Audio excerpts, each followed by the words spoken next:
हरे कृष्णा, राधे राधे। आज हम आपको माघ मास की शुक्ल पक्ष की जया एकादशी की कथा सुनाएंगे। सर्व सिद्धि प्रदायक माघ मास के शुक्ल पक्ष की इस एकादशी का नाम जया एकादशी है।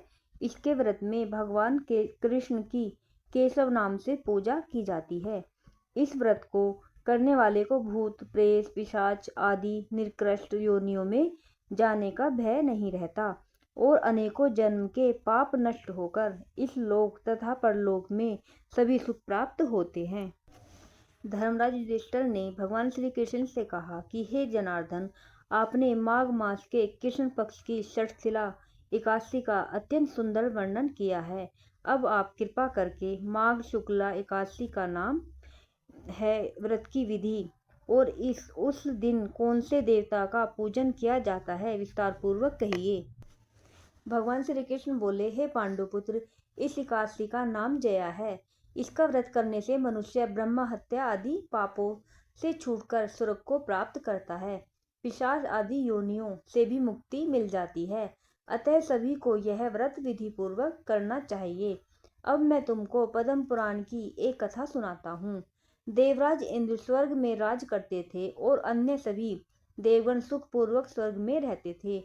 एक समय इंद्र अपने नंदन वन में अप्सराओं के साथ क्रीड़ा कर रहे थे और गंधर्व गान कर रहे थे। उन गंधर्वों में प्रसिद्ध पुष्पदत्त तथा उसकी कन्या पुष्पावती और चित्रसेन तथा उसकी स्त्री मलिन भी थे। मलिन का पुत्र पुष्पवान और उसका पुत्र माल्यवान भी उपस्थित थे।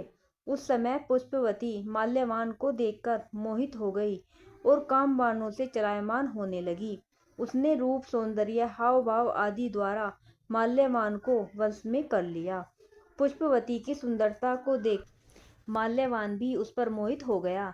ये दोनों कामदेव के वश में हो गए थे, परंतु इंद्र के बुलाने पर नृत्य और गायन के लिए आना ही पड़ा।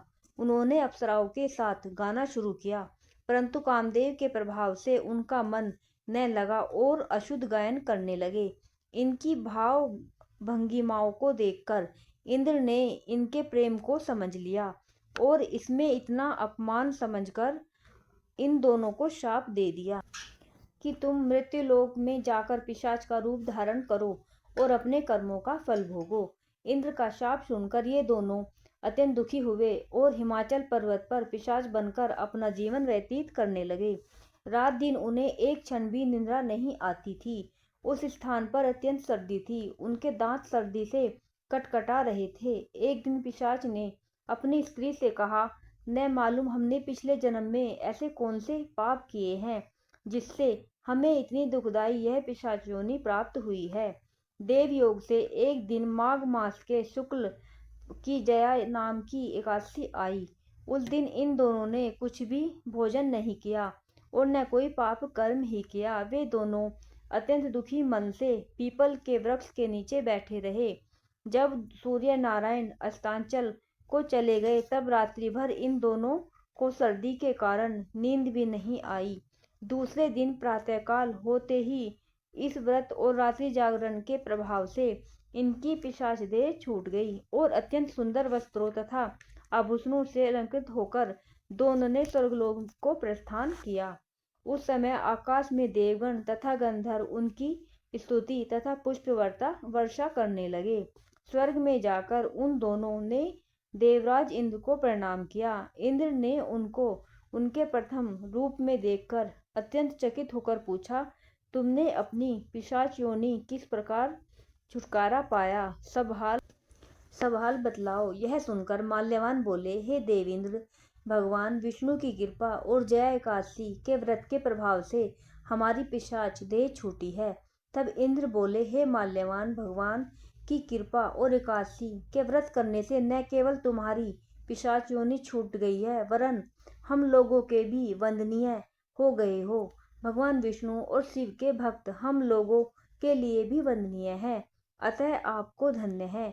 अब आप पुष्पावती के साथ जाकर विहार करो। श्री कृष्ण ने अंत में कहा, हे राजा युधिष्ठिर, इस जया एकादशी के व्रत से बुरी योनि छूट जाती है। जिस मनुष्य ने इस एकादशी का व्रत किया है उसने मानो यज्ञ जप तप दान आदि सभी पुण्य कार्य कर लिए हैं। जो मनुष्य जया एकादशी का व्रत करते हैं वे अवश्य ही 1000 वर्ष तक स्वर्ग में निवास करते हैं। राधे राधे। बोलो एकादशी मैया की जय।